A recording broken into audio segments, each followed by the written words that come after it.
여러분들하고 이번 학기에 노인 복지 쪽에 있는 학문을 같이 이렇게 연구할 수 있도록 기회가 허락돼서 감사드리고요. 가급적이면 여러분들이 박사 과정에 이제 입학해 계신 분들이라서 수업 시간에서 만나면 여러분에게 이제 이야기를 나누겠지만 논문 형식의 그런 글들을 모아서 여러분들하고 한번 같이 강의를 진행하면서 실제 도움을 주는 방향으로 그렇게 강의를 진행하려고 합니다. 그래서 기본적으로 여러분들이 이제 재택 수업을 하실 때 논리학이라고 하는 학문을 좀 접하셔서 좀 글틀을 좀 외우시고요. 논리 전개가 바로 돼야 되거든요. 그리고 이제 제가 강조했던 과제물 작성법을 숙지하셔서 이렇게 글을 쓰는데 어떤 3단 논법에 있어서 그걸 뭐 3장으로 구성, 5장으로 구성하든 간에 각 단원별로 연결이 잘 되도록 어떤 문제를 제시했으면 그 문제를 어떻게 글틀에 맞춰서 쓰고 서론에서 문제 제기하는 것을 본론에 어떻게 담고 결론을 어떻게 내는지 이런 부분으로 좀 여러분이 공부를 하시는 게 좋지 않을까 그런 생각을 해요. 여러분들하고 이제 노년학이라고 하는 학문이 어떻게 발달되고 우리 사회과학 분야에서 학문적 성격이 어떤 것인지 이런 부분을 좀 소개하는 것으로 강의를 좀 시작하려고 합니다. 일단 이제 노년학의 발달이 어떻게 됐는가 하는 것을 먼저 말씀을 드리면요. 1940년대 이전에 노년학 분야는 어떻게 연구가 됐고 그 이후에 발전사는 어떤가. 그러면 한국에서는 이 노년학이 어떻게 들어와서 어떻게 발전됐는지 여기에 관련된 조사 또는 통계를 좀 우리 함께 보기로 하고요. 그 다음에 이제 노년학의 성격에 대한데 이제 다학제적 학문이라 그런데 우리 이제 사회복지적으로는 이제 응용학문이라 그러잖아요. 그래서 이 응용학문의 성격이 어떤 건지 그리고 연령과 노인의 개념을 어떻게 정리를 해야 되는지 이런 순서로 이번 시간엔 좀 수업을 진행하려고 합니다. 그래서 제가 이제 이 책이 굉장히 좋은 책이에요. 책인데 제가 구하려고 출판사에 연락했는데 이게 품절됐더라고요. 그래서 하여간 여러 부분을 제가 수소문을 해서 이 책을 좀 구해서 여러분 강의 교재로 쓰려고 하니까 지금은 교재 살려고 너무 이렇게 신경 쓰지 마시고 수업 시간에 그때 배울 때 제가 자료를 제공하는 것으로 그렇게 진행을 하겠습니다. 노년학이라고 이렇게 불렀을 때 노인과 연구를 이제 같이 쓰는 우리가 합성어라고 지금 말을 하거든요. 그래서 노인에 대해서 연구하는 학문이다 이렇게 보시면 돼요. 그리고 여기서 노화의 과정과 노인이라는 집단에 대해서 우리가 주로 연구를 하는 거거든요. 그래서 저도 이제 노인복지학회 학회회원으로 활동을 하면서 논문을 쓰고 이제 이렇게 해서 교수님들 교류를 하거든요. 일단 여러분들에게 이제 보여줄 수 없지만 수업 시간에 노인복지학회지를 몇 권을 제가 좀 소개해 드리려고 합니다.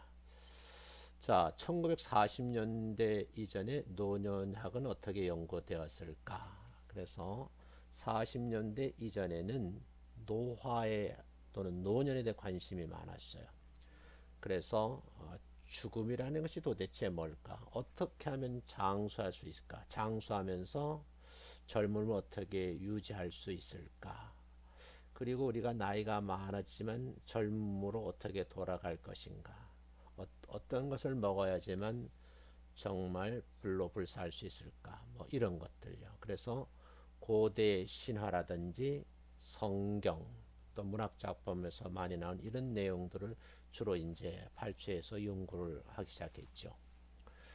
이제 사람이 나이가 먹으면 늙어가잖아요. 이런 노화의 과정이라 그런데 이거 발달의 과정이죠. 그래서 죽음에 대한 관심과 부라는 인력수와 함께 존재하거든요. 그러다 보니까 종교하고 연관돼 들어가는 거죠.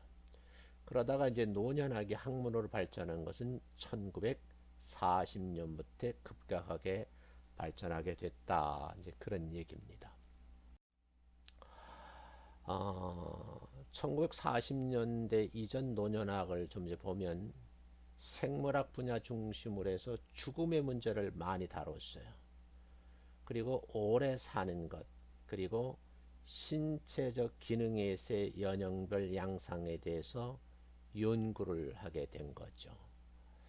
주요 이제 연구 내용을 보면 장 속의 부패물로부터 발생되는 독소들이 노화의 주요 원인으로 간주를 하게 되는 거죠. 그러면서 발효 우유가 장내 해로운 미생물을 번식하는 방지한다. 이런 식으로 장수와 관련된 이제 논문들이 발표되기 시작하죠. 그런가 하면 이제 프란시스 켈톤 같은 분은 연령별 신체 특징은 어떻게 하는지 측정을 통한 연령 차이를 제시하는 이런 이제 연구 논문들이 나오기도 하고요. 피럴 같은 분들은 이제 죽음의 생물학이라 그래서 유전이 장수의 중요한 요인이라 주장하는 이런 이제 연구 논문들이 나오게 되죠. 그러면서 이제 40년대 이후에 들어와서는 이제 노년학이 급격히 발달되게 다학제적이니까 인간의 어떤 삶의 문제하고 연결되어 있잖아요. 그러니까 위생 문제라든지 영양 상태, 그리고 나서는 이제 의학이 연구되고 그러면서 의료 기술이 발달되고 의술이라고 그러거든요. 그러니까 의료 기술의 발달로 인한 수명이 연장되기도 하거든요. 그래서 고령자의 수의 증가로 인해서 노화 및 노인 관련 이슈에 대한 사회적 관심이 증가하기 이르니까 이쪽 분야에 관련된 연구 논문들이 다양하게 이제 쏟아져 나오기 시작하는 거죠. 그래서 이 노년학이 발달되면서 관련 학자들이 모여서 이제 연구소를 만들기 시작하죠. 그것이 이제 1940년, 41년에 노화 연구에 참여를 시작한 것이 미국 국립건강연구소죠. 그리고 학회가 하나 만들어졌는데 미국 노년학회가 만들어져요. 그래서 1945년에 창설되어서 46년부터 학회지를 발간하기 노인 학회지거든요. 그런가 하면 이제 이거 이제 국제적인 이제 학자들의 교류를 통해서 국제 노년학회가 만들어지기 시작해요.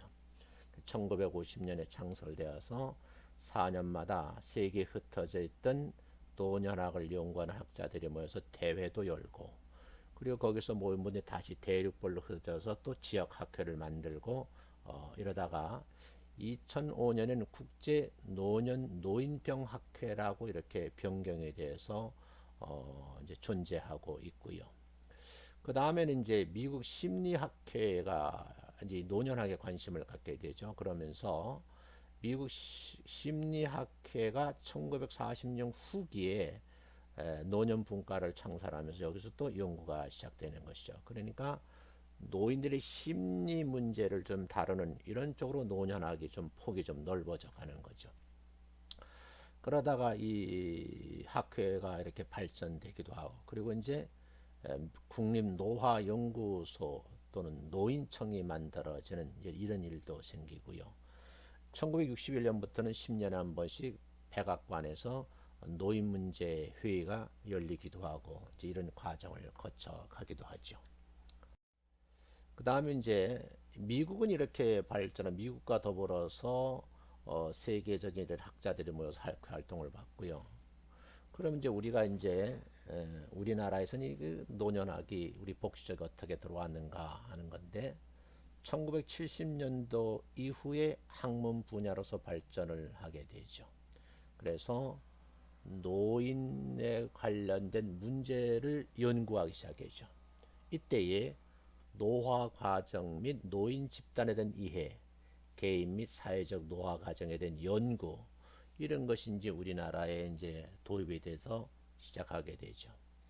처음에는 이제 우리나라에서 대학에서 보면은 사회사학이라는 학문으로 들어와서 이제 학과가 신설되거든요. 여러분 이제 학부 때서 배웠지만 최초의 이제 이화여자대학교에서 사회사업 전공이 생겼어서 우리나라의 기초를 닦게 되잖아요. 그리고 이제 여러분 지방에 있는 대구 대학이죠. 지금 대구 그 사회복지학교도 시작되고 또 강남에 있던 강남사회복지학교가 지금 강남대학으로 됐는데 강남대학의 출신들이 외국에서 공부하고 들어와서 사회복지 분야에 이제 발전을 시키면서 결국은 이제 이게 분야별로 나눠주는데 노인복지학과라는 것이 만들어지기 시작하죠. 그런 이제 여러 가지 이제 일들이 우리나라에도 일어나게 되는 거죠.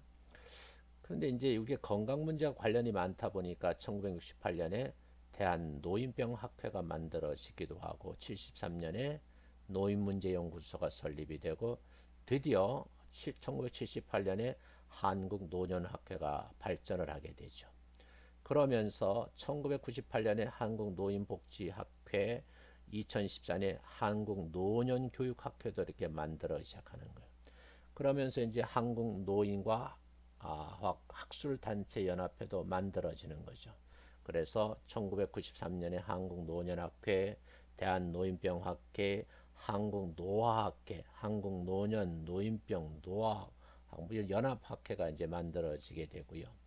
이런 이제 근간에 많은 학자들의 연구 단체가 생기면서 한국 노인 과학 학술 단체 연합회로 개칭을 해서 3개 학회가 추가 가입을 해서 폭을 넓혀가기 시작하죠. 그러면서 이제 마침내 1999년에는 제6차 아세아 오세아니아 국제 노년학회 대회를 열기도 하고 또 2013년에는 제20차 세계 노년학 노인의학 대회를 서울에서 개최하기도 하고 그러면 이제 세계사의 학문 분야에서 한국의 사회복자들이 이쪽 분야에 이제 두각을 나타내기 시작하는 거죠.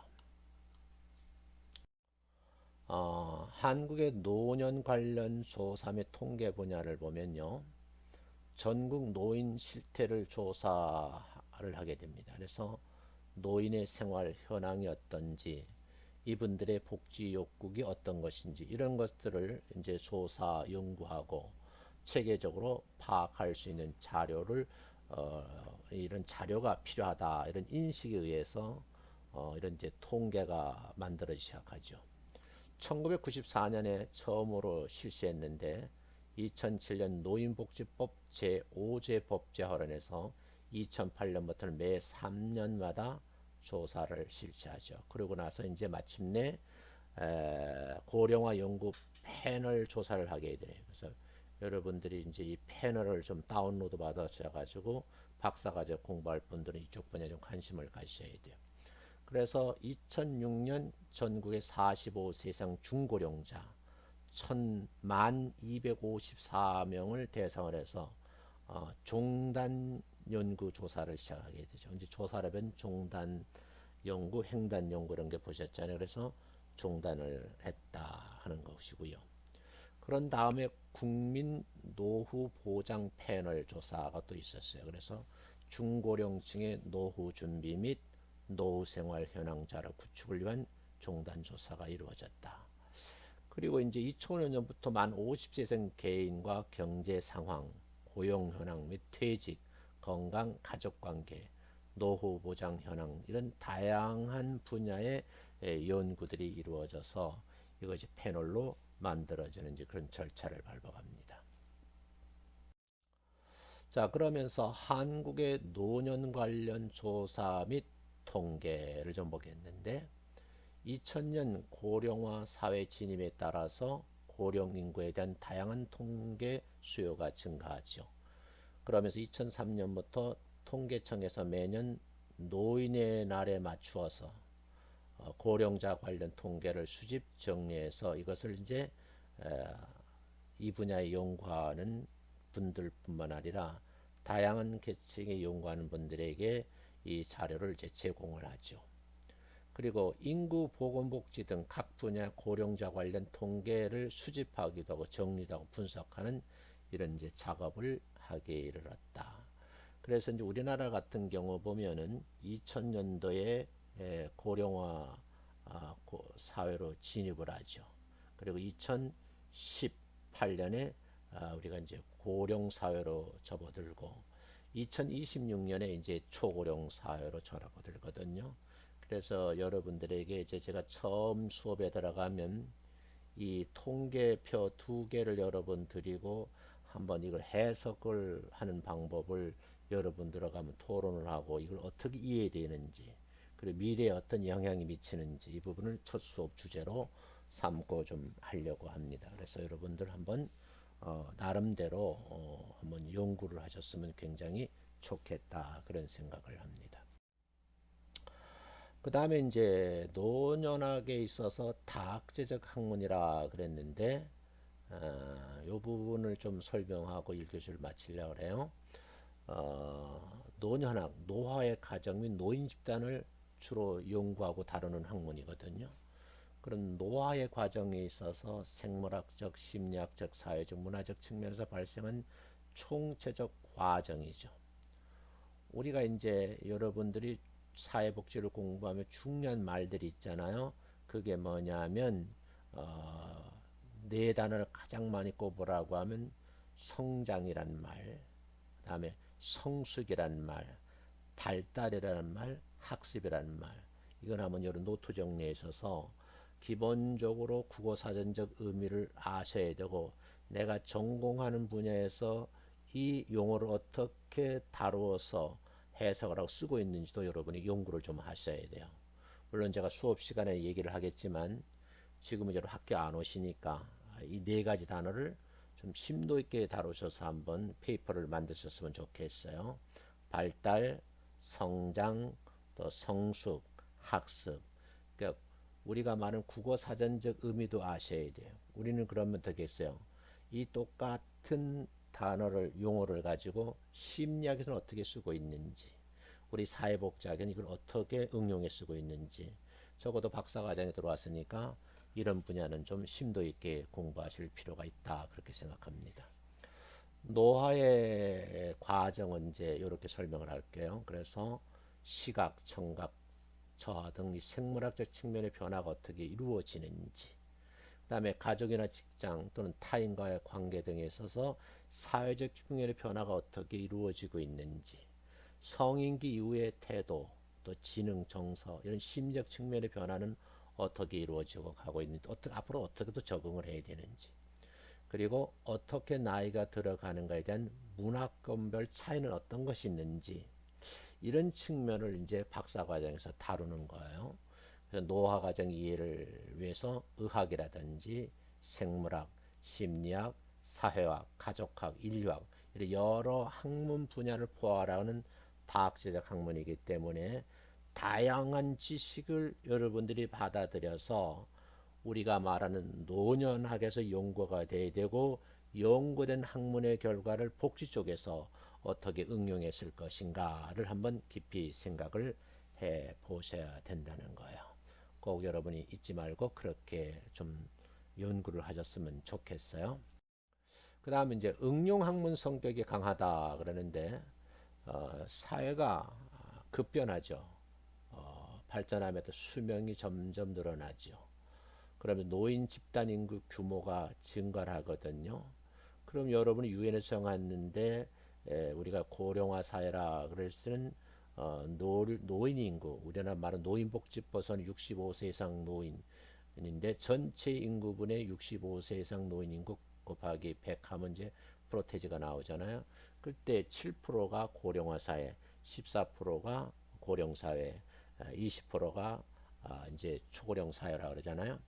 그러면 이렇게 수명이 자꾸 늘어나면서 이게 7%대로 14%대로 20%대 이렇게 늘어가면서 문제는 어르신들이 이렇게 장수하는 것에서 거기에 따른 다양한 노인과 관련 문제가 발생한다는 거죠.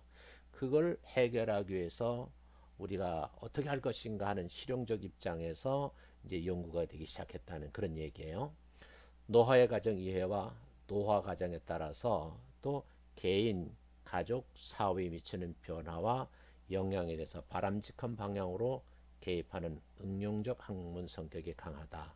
그래서 이론 지향적인 성격과 응용 학문적 성격이 있다는 거예요. 그러면 이론 지향적인 성격은 노화의 과정 및 노인 이런 분야를 연구하고, 이런 연구된 이론을 가지고 이걸 지식을 바탕으로 해서 현실에 개입해서 노인의 삶의 질을 어떻게 향상시킬 것인가, 이 분야를 연구하는 응용학문이라는 거죠.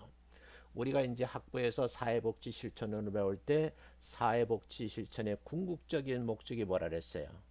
그렇죠. 모든 인간들의 삶의 질을 향상시키는 거잖아요. 그런 노인복지가 뭐겠어요? 노인과 관련된 학문 분야의 많은 지식을 근간으로 해서 지금 노인분들의 삶의 문제에 개입을 해서 그분들의 삶의 질을 어떻게 향상시킬 것인가, 그것을 연구하는 것이 여러분이 노인복지 학이고 노인복지론인 거예요. 그래서 궁극적인 목표는 노인과 노화 과정에 대한 부정적 편견, 잘못된 이런 신화가 사라지도록 하는 것이 지금 노년학에서 추진하고 있는 분야다, 이렇게 이해를 하시면 되겠습니다. 자, 그런 측면에서 굉장히 중요한 내용들이니까 여러분들이 좀 참고로 해주시면 좋겠어요. 그다음에 일반적인 노인이라 그랬을 때 우리가 이제 법적 개념으로는 우리가 노인복지법에서 65세 이상이면 노인이라고 이렇게 규정을 하잖아요. 그런데 이제 학문적으로 이 노인을 어떻게 이제 개념적 정의를 할 것인가? 그랬을 때는 노화의 과정이 어느 정도로 진행된 사람 이렇게 볼 수가 있거든요. 근데 우리 깊이 따지면 우리 인류 전체를 놓고 봤을 때에 우리나라 같은 경우는 뭐 노인복지법에서는 60세라 그러지만 또 국민연금과 관련된 다른 데 보면 60세를 또 노인이라 그러잖아요. 지금 또 앞으로는요 70세로 이걸 노인을 연령을 좀 이렇게 변경하자, 뭐 이런 이제 얘기도 담론들이 많이 이루어진단 말이에요. 그러면 이런 담론들을 우리가 학문적 어떻게 수용을 해서 이걸 뒷받침해주고 이 어르신의 삶을 어떻게 할 것인가, 이런 것도 한번 우리가 연구해 볼 필요가 있는 거죠. 자, 그다음에 노화의 과정인데 출생과 함께 죽을 때까지 진행되는 전생에 걸친 과정이죠. 우리가 나이가 들어서 머리가 휘고 주름살이 생기고 피부 탄력 잃어버리고 또 생체 리듬 이런 걸 모든 것을 발달의 과정으로 보셔야 된다는 거예요. 그런 측면에서 여러분이 성인기까지 상승적 변화의 성격으로 발달, 성장이라는 용어를 이제 사용을 하죠. 그리고 성인기 후 하강적 변화의 성격으로 노화라는 용어를 사용한다. 그래서 이제 브로물리 같은 사람은요, 우리 인생은 4분의 1은 성장하는데 4분의 3은 노화하는 데 보낸다. 그래. 우리 신체도요. 거의 여러분들이 이제 또 수업 시간에 좀 다루겠지만 우리 뇌 같은 경우도 27세까지 이렇게 뭐 발달을 하죠. 그러다 27세 이후로부터는 뇌도 노화 현상이 일어나서 점점 뇌세포가 죽잖아요. 그런 것처럼 이런 학자들 연구를 보면 4분의 1 정도는, 예를 든다고 하면 우리가 100세 시대 된다 그러면 25세까지는 성장하는데, 그리고 26세부터 100세까지는 노화하는데 많은 시간을 보낸다는 거야. 그러면 공식적이고 제도적으로 노인의 기준형, 우리는 노인복지법을 기준하니까 65세 이상이라고 본다. 인도네시아 같은 경우 보면요, 어느 특정 지역에 있는 분들 보면 태어나서 나이가 20세가 넘으면 우리나라의 65세, 70 노인철이 갑자기 노화가 급속하게 오는 데 있어요. 그러니까 세계 인구사 또는 인류학을 공부하시는 분들의 그런 이제 연구 논문들을 보면 다양하다는 것들 여러분 이제 아시게 될 거예요. 또 개인의 노화와 다양한 측면의 시기와 속도가 상이하기 때문에 다양한 연령 개념을 고려할 필요가 있다. 이런 것도 여러분이 한번 참고를 해 보셔야 될 것 같아요.